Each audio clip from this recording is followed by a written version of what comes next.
Hi there, thank you so much for clicking the thumbnail and being interested in my work. In this video I share with you my techniques and tips on how I achieved the outline on underdrawing, which is part 1 of this Wataturu girl portrait. So be sure to watch it right through till the end, because here and there I'll be slowing things down in real time so you can take a closer look. So let's dive in and take a look.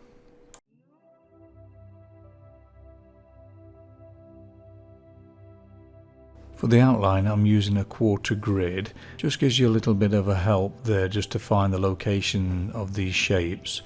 It's a great way to learn eventually how to do freehand, because you start off with 1-inch grid, 2-inch grid, and eventually get to like a quarter grid, and then after that it's just the center point, and then you've just got like one square or one rectangle to actually find the shapes.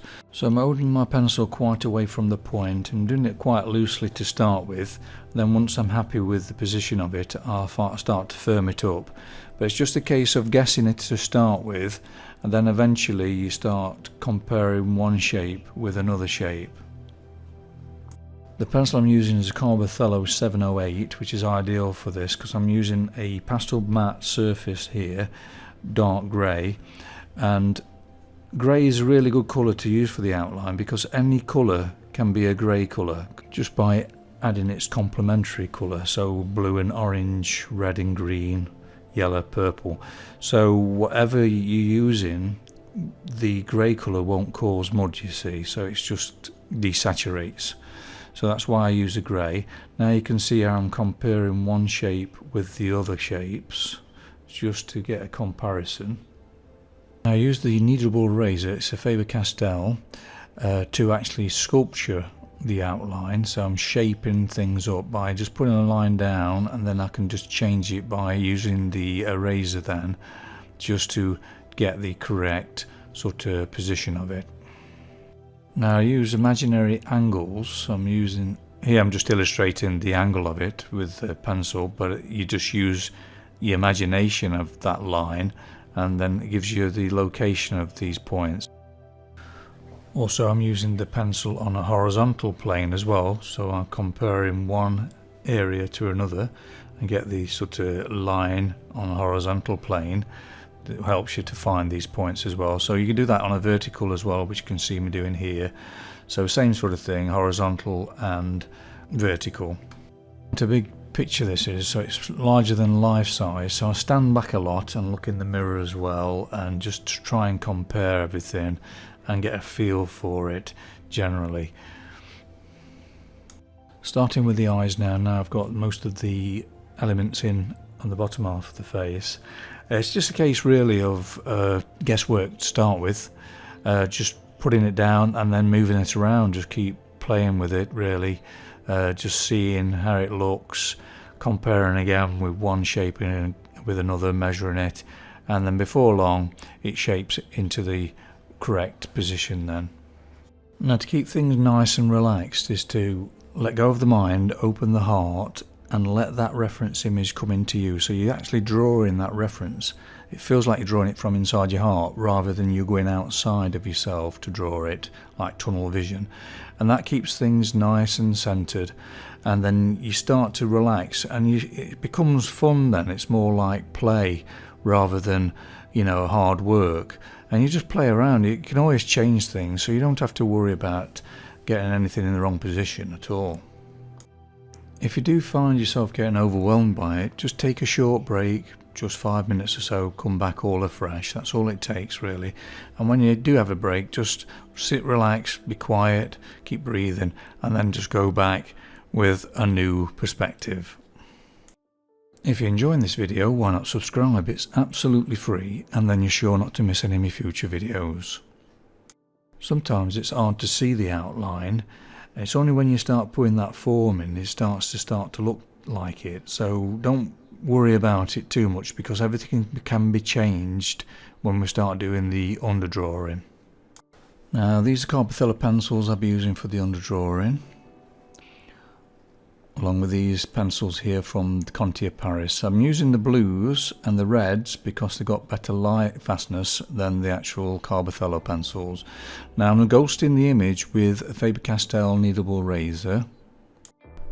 Now I'm holding the pencil quite a distance away from the point here to keep everything nice and loose and free flowing.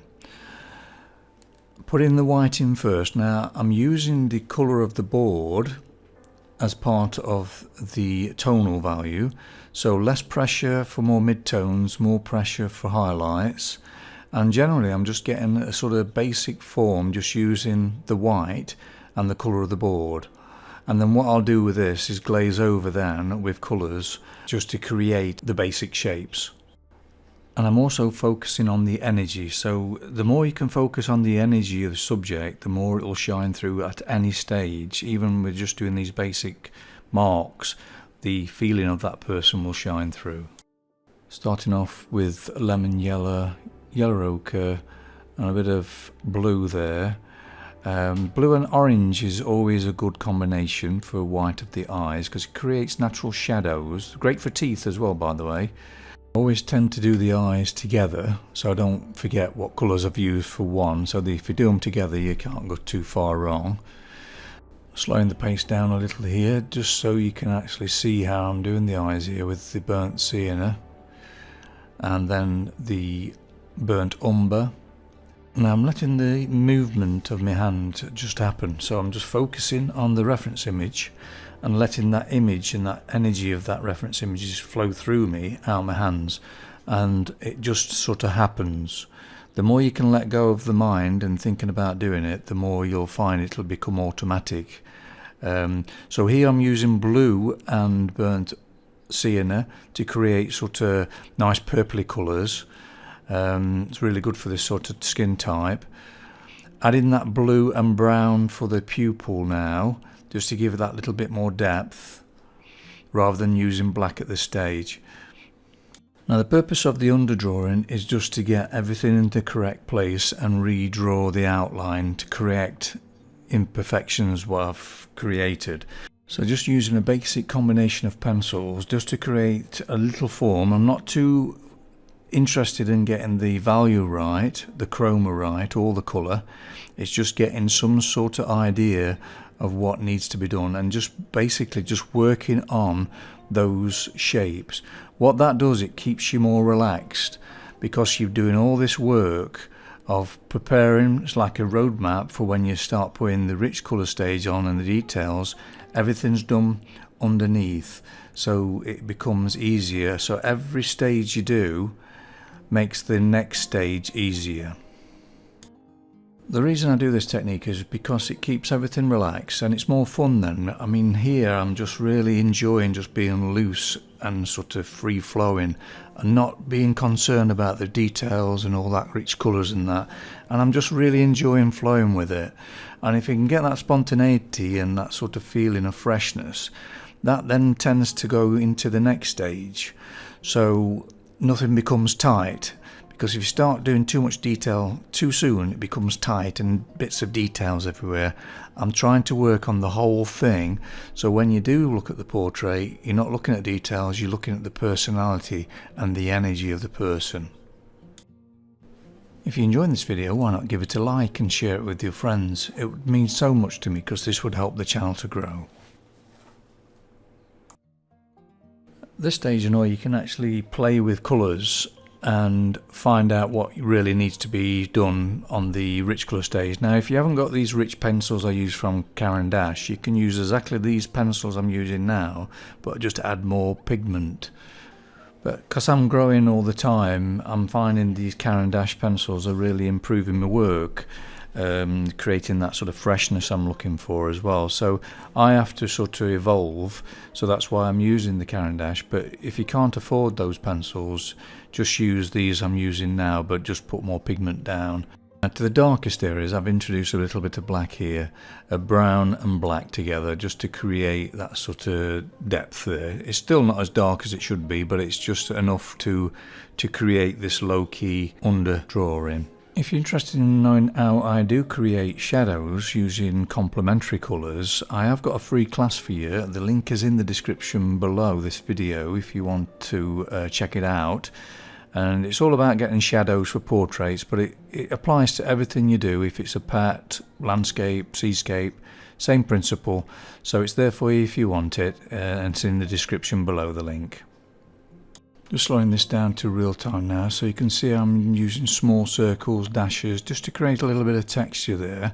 And this all adds to the next stage as well, so when I start putting the rich colours on, this sort of shines through, because that's the reason I'll have it lighter as well. That's why I do a lighter underdrawing, so when I start putting the rich colours on, this lightness shines through the colour then. Now for the necklace, I'm using 708 Carbothello grey pencil there, just mapping it all out, and then what I use is a kneadable eraser just to reshape it, so you're more or less sculpturing the actual outline there, you know, putting a mark down, then sort of erasing it into the shape I'm wanting. So I've always found that an easiest way to do it, really. So it's just a case of just finding your way through it all, and just keeping a sort of open view of it so you don't get sort of lost in it. I tend to do this sort of thing. I use grey and white or brown and white just to create the shape and the basic structure of it, and then just glaze colour over the top. It's a lot easier than actually trying to do it straight colour. And these are the colours I'll be using. So it's burnt sienna and lemon yellow make great gold colour. So just laying it in, because I'm not really interested in getting the value right. Again, the chroma, that'll all be done the next stage, in the next video. It's just about getting that shape and just preparing my way and just getting that feeling of it, so I know what to do the next time. So all the hard work's done now, so next time when I do the rich colours, it'll be more enjoyable because I'm just going over what I've already done. Now the red's going to be a mixture between cold red and warm red together, and a bit of lemon yellow when I start putting the chroma in there. But it's a case of having a play and just getting that proportion right. But like I say, it's not the correct shade at the moment because it's just the underdrawing. Now to desaturate it, I'm using the dark green, which is the complementary colour, and these areas here is cold red, and I'm using dark green but also a little bit of blue to create more of a purpley colour. So this is dark ultramarine blue, and then just tinting it with a bit of white. But again, it's not the right colour at the moment, but it doesn't matter. I'm just trying to get those shapes right. I'd like to take this opportunity to thank all my patrons for their wonderful support every month. I can't thank you enough. It really means a lot to me. If you're considering joining me on Patreon and would like the benefit of longer, slower and more in-depth videos, please check out the link in the description below. Now, most of the tutorials that go on to my Patreon now are all in real time, audio and video. So you get to know moment by moment how I proceed and how I'm feeling about it and my approach as I'm doing it. It's only a small amount each month, and this will give you access to every tutorial in my library. Just working in the background here, just using black first, and then I'll just add brown to that. I always put something with black, never just have black on its own. It creates more warmth doing it that way and depth. And then just basically again just mapping it all out really, using that dark green with the red to create shadows. Here I'm using a blue-grey pencil, it's 726, which is really handy, it's nice and fresh, so I'm laying that in there. Just playing, just moving things around and just enjoying the freedom just to be relaxed and spontaneous with doing this. Now I noticed that the eyes needed some more work. It tends to happen that as the more you sort of do the whole picture, the more you're going back rebalancing things. So it needed to be moved a little bit on the iris there and dropped down a little bit. So always drawing, always correcting. Even in the next stages on the next video when I'm doing the rich colours and the details, I'm constantly redrawing, reshaping, That's why I like the freedom of freehand, you see, because you're forever changing and you're not frightened of change, and it creates a fresh feel to it then. Now using that blue-grey pencil again now, just mapping everything out now and just getting overall balance. So I'm constantly looking in the mirror because it's quite a big picture this is, so you have to stand back a lot because I stand up when I'm drawing. So if you're actually sitting down drawing, I would suggest really standing up now and again and looking at it from a distance, just seeing if everything's sort of balanced correctly. What I'm doing as well is comparing one shade with the other shade, because I'm keeping the overall sort of low-key sort of drawing here, so I don't want to put too much depth in one area, it'll throw it all out.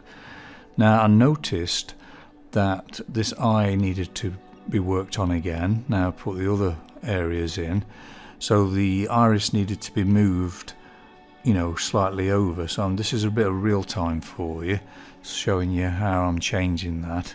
Just taking my time really. Little bit at a time, just move it, but you can always move it back so you don't have to worry about changing things. Even at this stage I'm connecting to the actual soul of the person, because obviously the eyes are the mirror of the soul, so I'm really feeling the energy coming from them eyes and putting it in even at this early stage.